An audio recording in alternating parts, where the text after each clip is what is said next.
நம்முடைய பங்களிப்பு என்னவாக இருக்கிறதோ அதே போன்று தீய செயல்களை தட்டி கேட்பதிலும் நம்முடைய பங்களிப்பு இருக்க வேண்டும் என்கிறார் மனுஷபுத்திரன் அவர்கள். நிகழ்ச்சியில் அடுத்த பகுதியாக வரவிருப்பது தீதும் நன்றும்.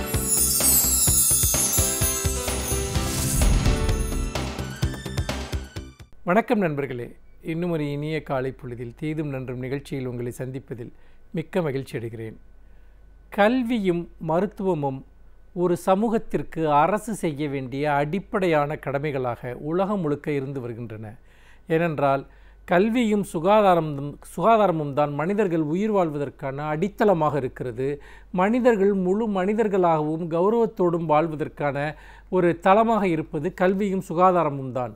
அந்த வகையில் ஒரு அரசு என்பது தன்னுடைய நேரடி பொறுப்பில் கல்வியும் சுகாதாரத்தையும் வைத்துக்கொள்வது என்பது, அதன் அடிப்படையில் அவர் நடவடிக்கைகளை மேற்கொள்வது என்பது ஒரு அடிப்படையான கடமையாக இருக்கிறது.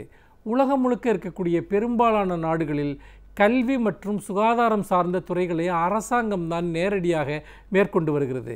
காரணம் என்னவென்றால், அதற்கு உலக சுகாதார நிறுவனம் 6 அடிப்படையான விஷயங்களை தங்களுடைய அறிக்கையில் அவர்கள் சுட்டிக்காட்டுகிறார்கள். அதாவது சுகாதாரம் சார்ந்த விஷயங்களில் 6 அடிப்படை விஷயங்கள் உத்தரவாதப்படுத்தப்பட வேண்டும் என்று. ஒன்று, அதாவது எல்லோருக்கும் மருத்துவம் கிடைக்க வேண்டும் என்பது.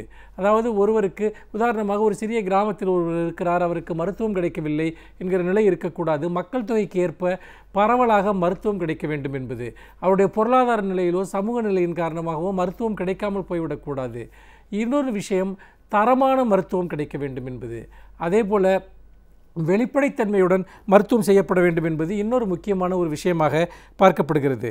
அதே போல் இன்னொரு முக்கியமான ஒரு விஷயம், அந்த மருத்துவம் சார்ந்து ஏற்படக்கூடிய பிரச்சனைகளுக்கு பொறுப்பேற்றுக்கொள்வது, அக்கௌண்டபிலிட்டி என்பது மருத்துவத்துறைக்கு மிகவும் முக்கியமான ஒரு விஷயமாக கருதப்படுகிறது. அதே போல் முறைப்படுத்தப்பட்ட மருத்துவம், அதாவது முறையான மருத்துவம் கிடைக்கப்பட வேண்டும் என்பதும் ஒரு முக்கியமான ஒரு விஷயமாக இருக்கிறது. திறமையான ஒரு தரமான மருத்துவம் என்பது மக்களுக்கு கிடைக்க வேண்டும் என்பது ஒரு அடிப்படையான ஒரு விஷயமாக இருக்கிறது. நியாயமான, எல்லோருக்கும் சமமான மருத்துவ வசதிகள் கிடைக்க வேண்டும் என்பது. இப்படிப்பட்ட அடிப்படை கோட்பாடுகளை உண்மையில் ஒரு அரசு தான் நிறைவேற்ற முடியுமே ஒழிய வேறு எந்த தனியார் நிறுவனமும் நிறைவேற்ற முடியாது என்பதால் தான் மருத்துவத்துறையில், சுகாதாரத்துறையில் அரசினுடைய பங்கு என்பது முதன்மையானதாக கருதப்படுகிறது. அதனால்தான் உலகின் பல நாடுகளில் மருத்துவத்துறையை அரசே நேரடியாக நடத்துகிறது. அதாவது தனியார் முழுமையாக அனுமதிக்கப்பட்டிருக்கக்கூடிய பல துறைகளில் தனியார் கோலோச்சுகிற மேற்கு நாடுகளில் கூட, அமெரிக்கா போன்ற நாடுகளில் கூட பொது மருத்துவம், அதாவது அரசு துறை சார்ந்த மருத்துவம் தான் பெரும்பகுதியாக இருக்கிறது. தனியார் மருத்துவம் என்பது மிக மிக சிறு பகுதி தான் அங்கு இருக்கிறது. ஆனால் இந்தியாவினுடைய நிலை என்பது தலைகீழாக இருக்கிறது. அதாவது தொடர்ந்து கல்வித்துறையில் மட்டுமல்ல, மருத்துவத்துறையிலும் தனியாரினுடைய ஆதிக்கம் கொடிகட்டி பறப்பதை நாம் பார்க்கிறோம். எல்லா இடங்களிலும் அரசு மருத்துவமனைகள் பொலிவிழந்து பலவீனப்படுத்தப்பட்டு தனியார் மருத்துவமனைகள் தான் சிறந்த மருத்துவமனைகள் என்பது போன்ற ஒரு தோற்றம் ஏற்படுத்தப்பட்டிருக்கிறது. இது உண்மையிலேயே மிக மிக ஒரு ஆபத்தான ஒரு போக்கு என்று எனக்கு தோன்றுகிறது. ஏனென்றால் நாம் தனியாரிடம் மருத்துவத்தை கொடுப்பதன் மூலமாக நாம் மருத்துவத்தில், நான் ஏற்கனவே சொன்னது போன்ற மருத்துவம் பரவலாக கிடைப்பது, நியாயமான முறையில் கிடைப்பது, வெளிப்படைத்தன்மையுடன் கிடைப்பது, தரமான மருத்துவம் கிடைப்பது என்பதெல்லாம் உண்மையில் ஒரு நடைமுறையில் சாத்தியமற்ற ஒன்றாக மாறிவிடுகிறது. ஏனென்றால் வணிக நோக்கம் இருக்கக்கூடிய இடங்களில் நாம் எதையுமே எதிர்பார்க்க முடியாது. அது மட்டுமல்ல, உலக நாடுகள் பலவற்றிலும் கூட இந்த வணிக நோக்கத்தின் அடிப்படையில் மட்டும் அமைந்த மருத்துவம் என்பது மக்களுக்கு ஆபத்தானதாக மாறியிருப்பதை பல்வேறு ஆய்வுகள் சுட்டிக்காட்டுகின்றன. இந்த சூழ்நிலையில் தான் மேலும் மேலும் மருத்துவத்தை தனியார்மயப்படுத்துவதற்கான முயற்சிகள் இந்தியாவில் நடந்து வருகின்றன.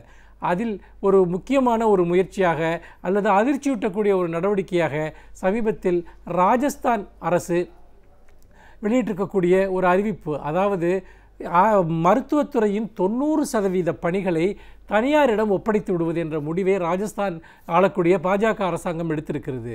அதாவது மருத்துவமனைகளை அமைப்பதற்கான இடம், கருவிகள், வசதிகள், இன்ஃப்ராஸ்ட்ரக்சர் எல்லாவற்றையுமே அரசாங்கம் கொடுத்துவிடும். மருத்துவர்களை நியமித்து அந்த மருத்துவ தொழிலை நடத்துவது மட்டும் தனியார் ஏஜென்சிகளுடைய நிறுவனங்களுடைய ஒரு பணி. அடிப்படையான அத்தனை பணத்தையும் அரசு கொடுத்துவிடும்.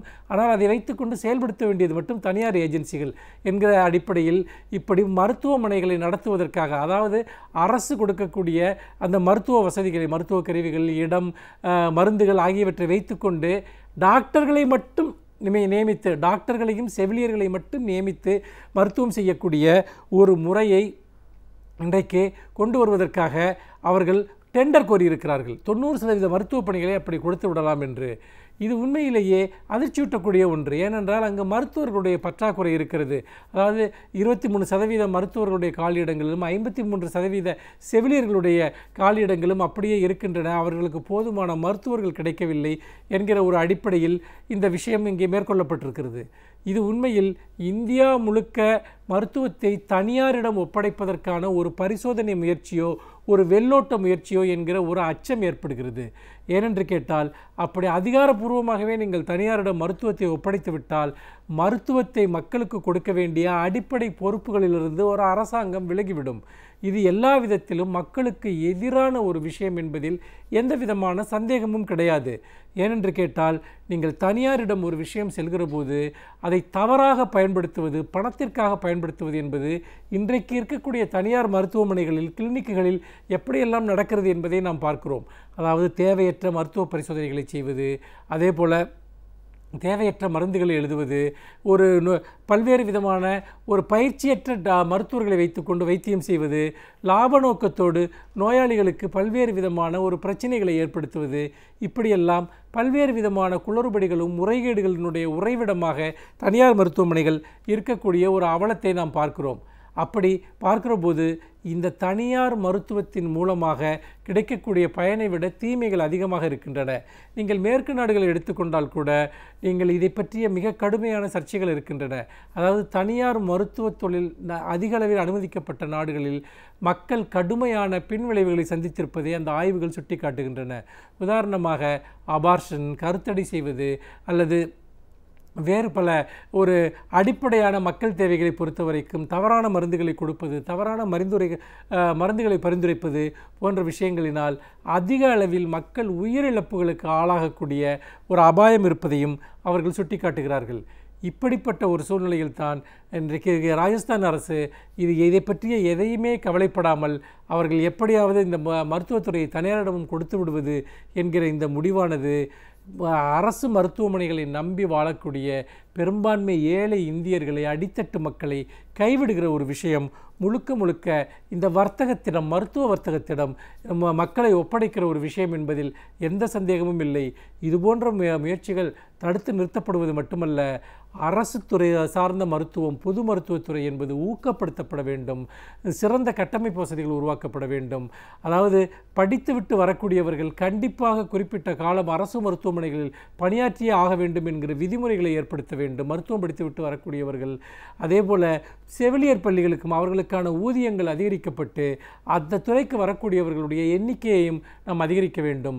இதுபோல் ஆட்கள் கிடைக்கவில்லை, மருத்துவர்கள் செவிலியர்கள் கிடைக்கவில்லை என்கிற பொய் காரணங்களை சொல்லி மருத்துவத்தை தனியாரிடம் ஒப்படைப்பது என்பது மிக மிக ஆபத்தான போக்கு என்று சொல்லி மீண்டும் இன்னும் ஒரு புதிய சிந்தனையோடு உங்களை சந்திக்கிறேன். நன்றி, வணக்கம்.